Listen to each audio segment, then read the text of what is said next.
예전에 제가 대학원을 졸업을 하고 잠시 외국계 회사에서 직장 생활을 한 적이 있습니다. 입사를 해서 그 신입사원 연수를 받는데요. 이제 마지막 날 신입사원들끼리 회식을 했습니다. 신입사원들끼리 회식을 했는데 저는 이제 대학원을 졸업을 하고 이제 늦게 취직을 했습니다. 그래서 신입사원 중에서 제가 나이가 제일 많았어요. 그래서 저는 뭐 회식 자리가 우리끼리 같이 이제 회식을 할 때는 이제 별로 부담이 없었습니다. 근데 이제 신입사원 회식을 막 하고 있는데 갑자기 그 본사 회장님이 신입사원들을 격려하고 싶다라고 회식 자리에 참석을 하신다라고 연락이 왔습니다. 듣기로는 이 회장님이 삼성전자 출신이고 굉장히 술을 좋아하신다라는 그런 소문을 들었어요. 그래서 아니나 다를까 이제 회장님이 회식 자리에 오셔서 이 신입사원들한테 한 사람 한 사람 폭탄주를 먹이기 시작을 했습니다. 그리고 이 폭탄주를 만들어 가지고 파도 타기를 막 시키는 거예요. 그래서 회장님이 먼저 폭탄주를 원샷을 하시고 그 옆에 오른쪽에 앉아있는 사원이 또 하면 하고 그 옆에 쭉 돌아가면서 이게 파도 타기를 하게 하셨습니다. 근데 제가 바로 회장님 바로 옆자리, 왼쪽 옆자리에 앉았어요. 그래서 파도 타기가 쭉 돌아가면서 제가 이제 엔딩을 장식을 해야 하는 그러한 자리에 앉았습니다. 그래서 한 바퀴 다 돌고서는 이제 마지막으로 제 차례가 되었는데 제가 그 회장님 저는 이제 교회 다니기 때문에 술을 마시지 않겠습니다. 죄송합니다라고 이렇게 말씀을 드렸습니다. 그랬더니 분위기가 썰렁해졌습니다. 그래도 이제 회장님이 화를 내지 않으시고 그럼 박응진 씨는 1년 후에 꼭 마시도록 하세요라고 그렇게 그냥 넘어가 주셨어요. 회장님이 인품이 좋으셔서 그냥 저를 봐주셨습니다. 근데 요새도 이 직장 회식 자리에 가면은 그리스도인들이 술을 마시지 않으면은 다른 직원들이 막 이 말 저 말 할 때가 많이 있습니다. 믿지 않는 사람들이 뭐라고 하는 거는 뭐 그 사람들은 믿음이 없으니까는 뭐 그럴 수 있다라고 생각을 하는데 때로는 이 믿는 사람들조차도 막 타박을 하고 구박을 할 때가 있습니다. 교회를 다니는 어떤 직장 상사분은 이 교회 그 부하 직원을 향하여서 너만 예수 믿냐, 너만 교회 다니냐, 나도 교회에서 안수 집사하고 장로다라고 막 이렇게 이야기하면서 술 안 마시는 직원을 막 타박을 하고 비아냥대는 분도 있다라고 합니다. 어떤 분은 교회는 교회고 회사는 회사, 교회 생활은 교회 생활대로 하고 회사 생활은 또 사회 생활대로 해야 한다라고 그렇게 생각을 하시는 분이 계세요. 교회에서는 열심히 찬양대도 하고 주일학교 봉사도 하는데 이 회사 생활, 직장 생활에서 완전히 180도 모두가 바뀌어서 세상 사람들하고 똑같이 그렇게 생활을 하시는 분들도 있습니다. 그래서 회식 자리에 참여해서 당당하게 술을 마시면서 내가 오늘 아침에 새벽에 새벽 기도하고 온 사람이야. 아침에 내가 큐티를 하고 출근을 했습니다. 이렇게 당당하게 이야기를 하면서 건배를 하고 막 술을 마시는 그런 분도 계시다라고 합니다. 세상과 교회 사이에서, 이 세상과 하나님 사이에서 양다리를 걸치시는 분들도 있습니다. 이처럼 우리가 세상에서 믿음을 지키고 예수님의 제자로 살아가는 것이 쉽지가 않습니다. 오늘은 지난주에 이어서 이 갈라디아서 말씀을 또 살펴보면서 이 세상에서 우리가 어떻게 믿음을 지키고 그리스도의 종으로 살아갈 수 있는지 함께 은혜를 나누도록 하겠습니다. 가장 먼저 우리가 이 단호한 신앙의 결단이 필요합니다. 우리가 이 세상에서 그리스도의 참된 종으로 살아가기 위해서는 신앙생활할 때 술에 술 탄 듯 물에 물 탄 듯 그렇게 흐릿하게 신앙생활을 하는 것이 아니라 때로는 우리가 단호하게 결심을 하고 결단을 할 필요가 있습니다. 지난주에 나눈 것처럼 이 갈라디아 교회는 하나님 앞에 많은 은혜를 받았습니다. 많은 은혜를 받았는데 놀라운 것은 이 받은 은혜를 너무나 금방 쉽게 까먹어 버렸습니다. 6절에 보면요. 그리스도의 은혜로 너희를 부르신 이를 이같이 속히 떠나 다른 복음을 따르는 것을 내가 이상하게 여기노라 라고 말씀을 합니다. 어떻게 이렇게 금방 예수님의 은혜를 잊어버리고 다른 복음을 따라갈 수 있는지 내가 너무나 이상하다라는 것입니다. 너무나 이해가 안 된다라는 거예요. 사도 바울이 갈라디아 지역의 루스드라는 곳에서 나면서부터 걷지 못하는 사람을 고쳐줬습니다. 놀라운 기적과 표적을 갈라디아 교회에 많이 행했습니다. 그래서 이 갈라디아 교회 성도들은 이 바울을 향하여서 자신들의 눈이라도 빼어줄 정도로 바울을 그렇게 사랑을 하고 존경을 했습니다. 그런데 그렇게 은혜를 많이 받고 바울을 사랑했던 이 교회 갈라디아 교회 성도들이 이렇게 너무나 쉽게 하나님의 은혜를 잊어버리고 다른 복음을 따라갔다라고 말씀을 합니다. 그러니까 바울이 너무나 이상하다라고 이렇게 말씀을 하고 있습니다. 근데 이렇게 갈라디아 교회 성도들이 다른 복음을 금방 쉽게 속히 따라갔던 이유가 있습니다. 7절에 다른 복음은 없나니 다만 어떤 사람들이 너희를 교란하여 그리스도의 복음을 변하게 하려 함이라 라고 말씀을 합니다. 그러니까는 갈라디아 교회 안에 어떤 사람들이 들어왔습니다. 소수의 어떤 사람들이 교회에 들어와서 너희를 교란시켰다. 그래서 그리스도의 복음을 변하게 만들었다라고 말씀을 합니다. 바로 이 사람들은 인간의 행위와 유대교 율법을 강조하는 유대교 선동꾼들 혹은 유대주의자들인 이런 사람들입니다. 이 사람들은 오직 믿음으로 구원을 얻는 것이 아니라 유대인들처럼 할례도 받아야 되고 그리고 유대인들처럼 유대교 율법을 지켜야지 구원을 얻게 된다라고 그렇게 주장을 했습니다. 그래서 이 사람들이 갈라디아 교회를 막 교란시켜서 예수 그리스도의 은혜의 복음을 변질시켰고 왜곡시켰습니다. 이 소수의 몇몇, 이 어떤 사람들, 이 선동꾼들이 교회 안에 들어와서 이 교회를 엉망으로 만들었다라는 것입니다. 그래서 우리나라 말에도 미꾸라지 한 마리가 온 물을 흐린다라는 이 말이 있는 것처럼 이 소수의 선동꾼들이 복음을 왜곡하고 갈라디아 교회를 어지럽게 만들었습니다. 요새 새벽기도 때 제가 창세기 4장 말씀을 나누고 있는데요. 하나님이 그 아벨의 제사와 제물은 받으셨는데 가인의 제사와 제물은 받지를 않으셨습니다. 그래서 그 하나님이 아벨의 제사 제물만 받으시고 가인의 제물은 받지 않으시니까는 이 가인이 열받아 가지고 하나님 앞에서 얼굴색이 싹 바뀝니다. 본인이 하나님 앞에 믿음의 제사를 드리지 못했으면 스스로를 좀 반성을 하고 좀 창피해하고 부끄러워해야 하는데 그게 아니라 오히려 이 방귀 낀 놈이 성낸다고 오히려 하나님 앞에 본인이 막 화를 내고 하나님 앞에 얼굴색이 싹 바뀝니다. 이 가인이 분노하는 표정을 이렇게 지으니까 하나님이 그 얼굴을 색을 보시고서는 이렇게 말씀을 하십니다. 내가 선을 행하면 어찌 낯을 들지 못하겠느냐. 선을 행하지 아니하면 죄가 문에 엎드려 있느니라 라고 말씀을 하십니다. 이 말씀에 보시면 성경에서 처음으로 죄라는 히브리어로 하타트라는 단어인데 이 죄라는 단어가 처음으로 등장을 합니다. 근데 이 죄가 지금 문에 엎드려 있다라고 말씀을 합니다. 문에 엎드려 있다라는 이 말씀은 죄가 지금 굉장히 우리와 가까이 있다라는 것입니다. 죄가 굉장히 너랑 가까이 와 있다라고 말씀을 하시는 것입니다. 마치 뱀이 하와를 유혹하기 위해서 기회를 엿보는 것처럼 지금 죄가 저 문 앞에 엎드려서 지금 내 안으로 들어오려고 호시탐탐 기회를 엿보고 있다는 것입니다. 그래서 내가 선을 행하지 않으면 언제든지 이 죄라는 존재가 내 안에 들어와서 빈틈을 파고 들어와서 나를 무너뜨리고 나를 넘어지게 한다는 것입니다. 근데 이것은 교회도 마찬가지입니다. 뱀이 호시탐탐 교회를 엿보는 것처럼 마귀는 끊임없이 교회의 빈틈을 파고들어서 교회를 어지럽힙니다. 특별히 이 유대교 선동꾼들처럼 이런 한두 사람, 몇몇 소수의 사람들을 이용을 해가지고 이 교회를 어지럽힙니다. 갈라디아 교회도요, 이 소수의 몇몇 유대교 선동꾼들이 이 교회에 들어와가지고 교회를 어지럽히고 교회를 교란시켰습니다.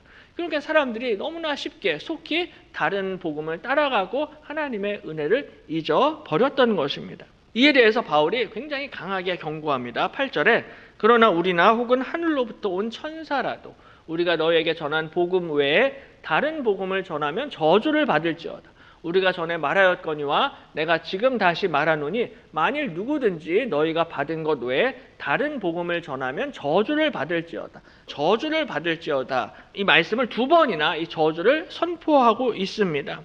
근데 저주를 받는데 여기에는 바울도 예외가 아니다라는 거예요. 8절에 우리나 혹은 하늘로부터 온 천사라도 저주를 받을지어다 말씀을 합니다. 우리라는 것은 바울을 포함하죠. 바울과 바울의 동역자들, 바울과 친한 친구들도 다른 복음을 전하면 그 사람은 무조건 저주를 받는다는 것입니다. 하늘로부터 내려온 아름다운 천사라 할지라도 다른 복음을 전하면 그 천사는 저주를 받게 된다는 것입니다. 이 저주를 두 번이나 반복해서 강조하면서 이야기하고 있습니다. 바울이 이렇게 편지 서론에서 서두 인사말에서 두 번이나 강하게 저주를 이야기하는 경우가 거의 없습니다. 바울이 신약 성경에서 13권의 서신서를 기록을 했는데요. 그 어떤 서신서도 인사말에서 두 번이나 저주를 선포하는 서신서 편지는 없습니다. 아무리 그 교회가 문제가 많고 아무리 그 성도들이 문제가 많은 성도들이라 할지라도 바울이 절대로 함부로 이렇게 저주를 이야기하지를 않습니다. 그런데 갈라디아서에서는 1장에서부터 인사말에서부터 저주를 선포하며 굉장히 좀 세게 이야기하고 있습니다. 편지 초반부터 이렇게 저주를 선포하는 이유가 있는데요. 크게 한 두 가지 정도 이유를 볼 수가 있습니다. 첫 번째 이유는 바울 개인의 기질적인 이유가 있습니다. 갈라디아서는 AD 48년에서 49년경에 기록된 것으로 이렇게 추정이 되는데요. 사도 바울의 초기 서신입니다. 바울이 상대적으로 젊은 나이에 기록한 서신입니다. 13권의 서신서 중에서 제일 먼저 데살로니가 전서를 기록을 하고 그 다음에 갈라디아서를 기록을 했다라고 이렇게 학자들이 추정을 하고 있습니다. 그러니까 바울이 가장 젊은 나이에 썼던 편지가 갈라디아서입니다. 근데 아시는 것처럼 바울은 젊었을 때 원래 한 성격 하는 사람이었습니다. 오늘 본문 아래 13절에 보면은 자신의 과거를 이렇게 고백을 합니다. 내가 이전에 유대교에 있을 때 행한 일을 너희가 들었거니와 하나님의 교회를 심히 박해하여 멸하고 내가 내 동족 중 여러 연갑자보다 유대교를 지나치게 믿어 내 조상의 전통에 대하여 더욱 열심히 있었으나 라고 말씀을 합니다. 바울이 예수님을 믿기 전에 유대교에 있었을 때 하나님의 교회를 박해했습니다. 근데 그때 그냥 박해한 게 아니라 심히 박해했다라고 말씀을 합니다. 그리고 그 당시에 유대교를 믿었는데 그냥 믿은 게 아니라 지나치게 믿었다라고 표현합니다. 조상들의 전통에 대해서 열심히 있었는데 그냥 열심이 아니라 더욱 열심히 있었다라고 말씀을 합니다. 그러니까 바울은 예수님을 믿기 전에도 유대교에 있었을 때도요, 어마어마하게 열심으로 힘을 다해서 열정적으로 유대교에 충성을 했고, 반면에 교회는 엄청나게 열심으로 교회를 핍박을 하고 박해를 했던 사람이 사도 바울이었습니다. 그래서 스데반이 이 돌에 맞아서 순교를 할 때도요, 그 옆에서 바울이 증인으로 서서 사람들이 스데반에게 돌을 던지는 것을 주도했던 사람입니다. 그것으로 부족해서 나머지 예수님의 제자들 전부 다 잡아 죽이려고 살기가 등등해서 다메섹으로 달려갔습니다. 그러니까 굉장히 열심과 열정이 많았던 사람입니다. 그러다가 다메섹 도상에서 거기서 극적으로 예수님을 만나서 이제 사도 바울이 회심을 하게 되고 변하게 됩니다. 회심을 한 이후에 이제 그 열정과 열심의 방향이 180도 다르게 됩니다. 전에는 열정적으로 하나님의 교회를 핍박하고 박해를 했는데 이제는 열정적으로 예수 그리스도의 복음을 증거하고 교회를 섬기는 사역자로, 헌신자로 변화하게 됩니다. 근데 이 바울의 원래 가지고 있었던 열정과 열심, 이 뜨거움이 예수님을 믿은 후에도 달라지는 것이 아닙니다. 그 기질과 그 열심은 똑같았어요. 문제는 그 방향이 바뀌었습니다. 예전에는 교회를 대적하고 교회를 박해했는데 이제는 교회를 세우고 교회를 섬기고 복음을 전파하는데 그 모든 열심과 열정을 쏟아 부었던 것입니다. 그러니까 사람의 어떤 기질이나 성격이 뭐 예수님을 믿는다고 하루아침에 바뀌는 것이 아니라 대체로 그 기질과 성격이 그대로 갑니다. 예전에 그 총신대 신대원에서 이제 공부를 할 때 동기 전도사님 중에서 굉장히 성격이 급하고 좀 괄괄하신 분이 계셨습니다. 신대원에서는, 신학대학원에서는 1년에 한 번씩 체육대회를 해요. 체육대회를 하는데 그 체육대회 종목 중에 농구 시합이 있었습니다. 농구를 하는데 농구는 이제 몸싸움이 좀 심해요. 몸싸움을 하다 보니까는 이 전도사님들 사이에 시비가 붙어가지고요, 막 서로 갑자기 막 욕을 하고 막 주먹 다짐까지 하려고 하는 거예요. 근데 그 전도사님이 뭐 앞장서서 막 욕을 하고 막 주먹을 날리려고 하는 그런 모습을 본 적이 있습니다. 알고 보니까는 그 전도사님이 예수님을 믿기 전에, 회심을 하기 전에 조폭 생활을 하셨다라는 거예요. 예수님을 믿기 전에 그 괄괄했던 그 급한 그러한 좀 성격이 예수님을 믿은 후에도 사실 그 성격과 기질은 그대로 간다라는 것입니다. 그래서 종종 우리가 뉴스를 보면요, 그 전직 조폭 출신들이 회심을 하고 목사님이 되었다라는 뉴스를 볼 때가 종종 있습니다. 근데 이분들은 대체로 목사님이 되어서도 기질과 성격이 별로 달라지진 않아요. 그러니까 물론 이제 예수님을 믿고 새 사람이 되었지만 예전에 가지고 있던 그 성격, 그 사나운 그 성질, 뭐 이런 것들은 이제 바뀌지를 않습니다. 바울도 마찬가지죠. 예수님을 믿기 전에 열심으로 교회를 핍박했습니다. 근데 이제는 예수님을 믿은 후에는 그 열심과 열정이 이제는 그대로 교회를 섬기고 복음을 전파하는데 귀하게 쓰임을 받게 되었던 것입니다. 그래서 회심하자마자 즉시 다메섹에 있는 모든 회당에 들어가서 예수님이 하나님의 아들이시다라는 것을 증거하며 복음을 전파합니다. 회심을 했어도 이 바울 원래의 열정과 열심과 기질은 달라지지 않습니다. 하나님이 이것을 귀하게 사용하십니다.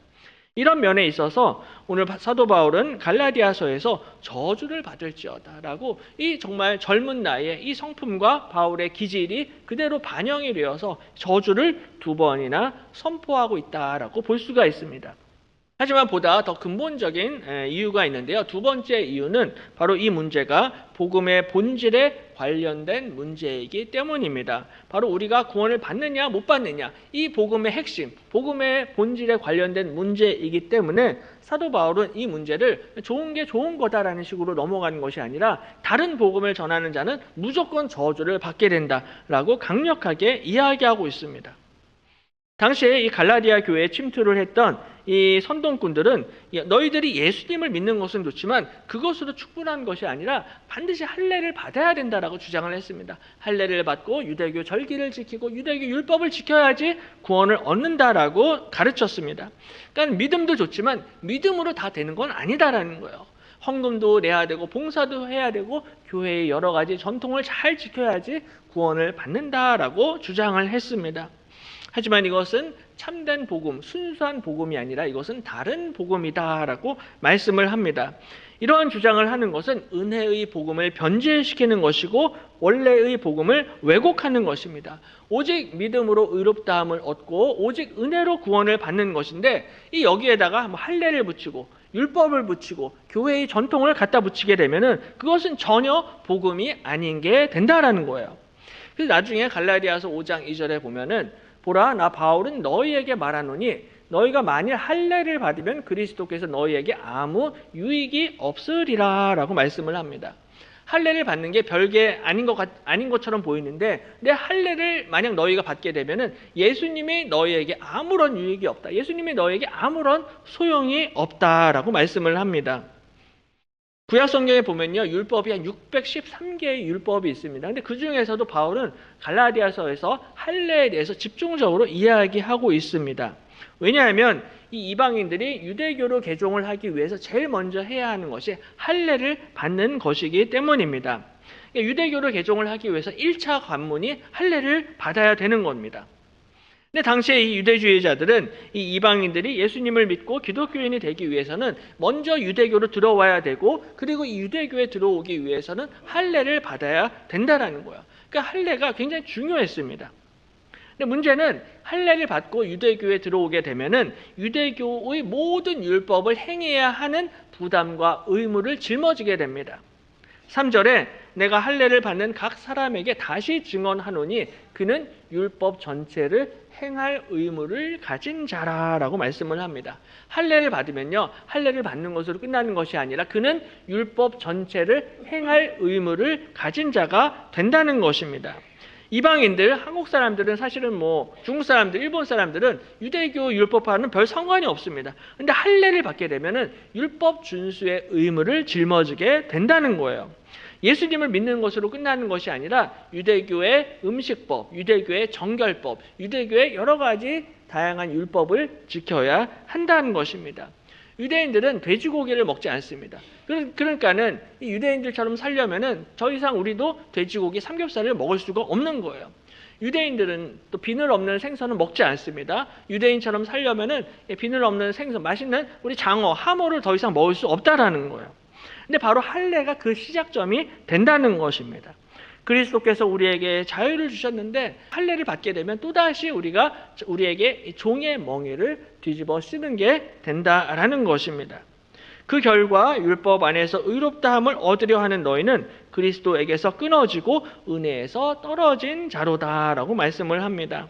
율법 안에서 의롭다함을 얻고자 하는 사람들은 바로 그리스도에게서 끊어진 자들이 됩니다. 은혜에서 떨어진 자들이 된다는 것입니다. 구원을 받을 수가 없다라는 거예요. 그러니까 사도 바울이 이것이 너무나 우리의 구원에 관련된 복음의 본질에 관련된 문제이기 때문에 바울은 1장 첫 부분에서부터 저주를 받을지어다라고 강력하게 경고하고 있는 것입니다. 이 복음의 진리, 이 은혜의 복음에 대해서는 바울이 절대로 타협하지 않겠다라는 것입니다. 털끝만큼도 후퇴하지 않습니다.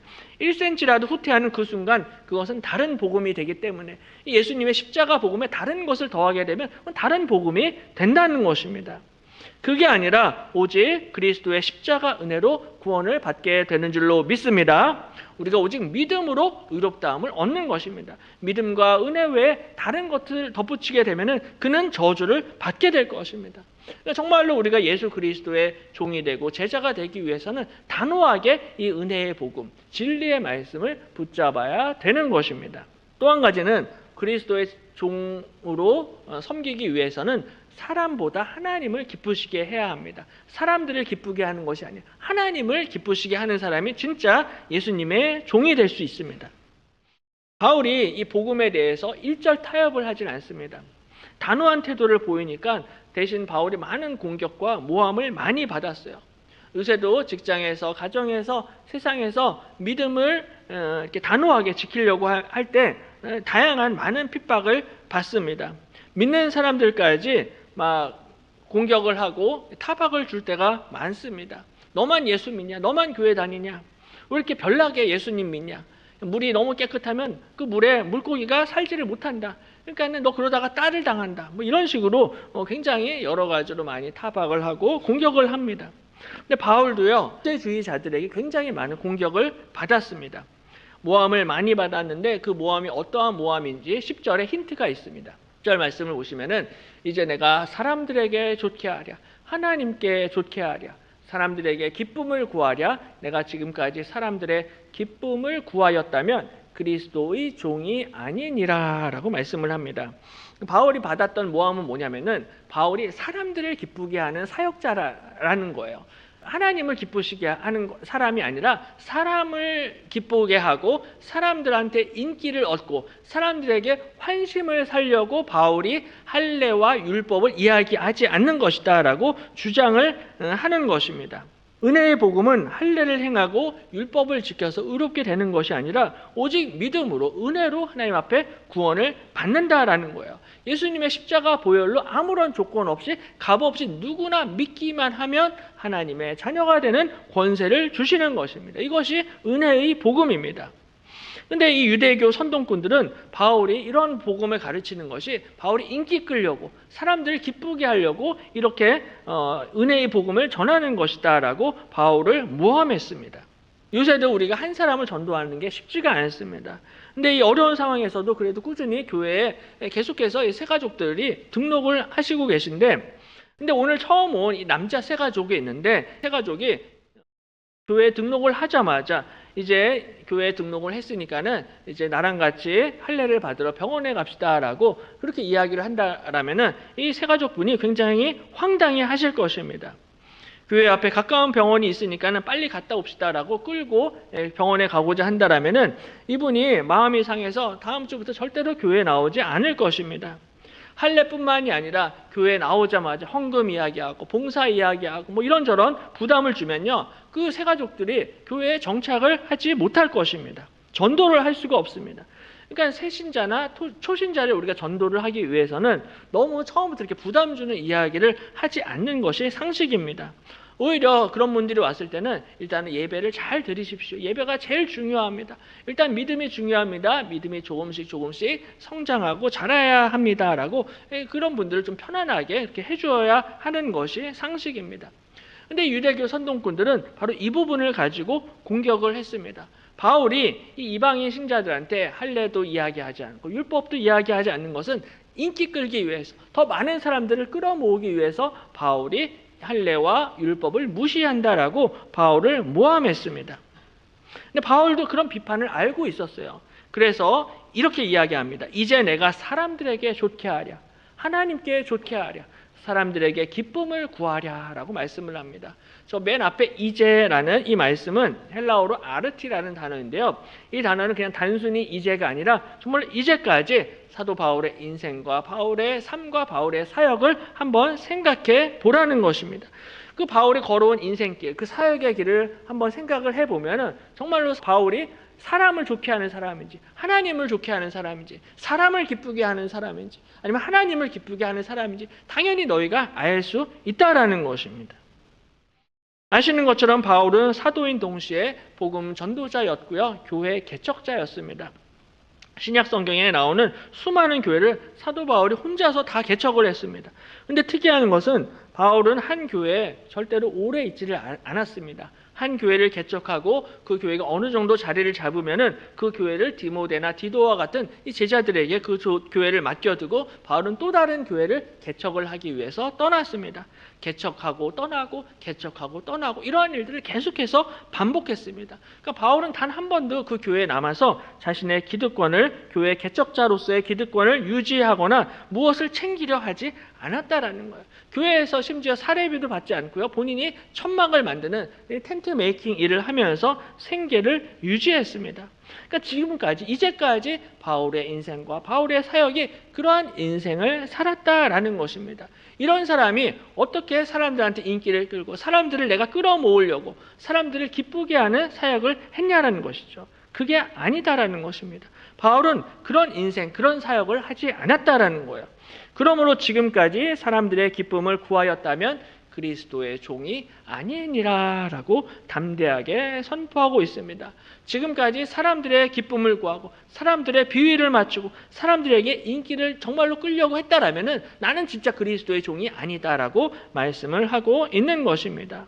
이제까지 내가 그런 인생을 살지 않았는데 이제 와서 내가 사람들의 비위를 맞추고 사람들에게 기쁨을 구하겠느냐라고 말씀을 하는 것입니다. 그게 아니라 바울은 오직 믿음으로 의롭게 된다, 오직 은혜로 구원을 얻는다라는 이 은혜의 복음을 전파했습니다. 1절 타협하지 않았습니다. 근데 이제 와서 사람들한테 잘 보이려고 했다라는 것은 어불성설이다라는 것입니다. 정말로 내가 사람들을 기쁘게 하기를 원했다라면 그렇게 힘들게 고생하면서 교회를 섬기고 사역하지 않았을 것입니다. 사도 바울은 사람보다 하나님을 기쁘시게 하는 인생을 살았던 사람입니다. 왜냐하면 하나님께 사명을 받았기 때문입니다. 하나님께 부르심을 받았기 때문입니다. 예수 그리스도의 계시를 직접 받았기 때문입니다. 11절에 형제들아 내가 너희에게 알게 하노니 내가 전한 복음은 사람의 뜻을 따라 된 것이 아니니라. 이는 내가 사람에게서 받은 것도 아니요 배운 것도 아니요 오직 예수 그리스도의 계시로 말미암은 것이라 라고 말씀합니다. 바울은 사람들을 신경 쓰지 않고 예수 그리스도의 계시로 받은 이 은혜의 복음을 전파하는 데 최선을 다했습니다. 사람을 기쁘게 하는 것이 아니라 하나님을 기쁘시게 하는 그 사람이 바로 참된 그리스도의 종이 되는 줄로 믿습니다. 바울은 이 복음을 사람에게서 받은 것도 아니고 사람에게서 배운 것도 아니고 하나님이 예수 그리스도의 계시로 알게 해 주신 것입니다. 그러므로 사람들의 말이 아니라 예수 그리스도의 계시의 말씀에 순종하시기를 바랍니다. 하나님이 제일 기뻐하시는 사람은 바로 하나님의 계시의 말씀을 있는 그대로 믿는 사람입니다. 하나님의 말씀을 이것저것 갖다 붙이는 것이 아니라 하나님의 말씀을 있는 그대로 믿고 순종하는 그 사람을 하나님이 그리스도의 종으로 귀하게 사용해 주실 줄로 믿습니다. 바로 우리가 이 은혜의 복음을 굳게 붙잡고 우리가 이 복음을 전파하게 될 때 하나님이 기뻐하시고 하나님께서 홀로 영광을 받으실 줄로 믿습니다. 그러므로 이번 한 주도 이 믿음을 가지고 사람이 아니라 하나님을 기쁘시게 하는 이 그리스도의 모든 종들이 되시기를 주님의 이름으로 간절히 축원합니다.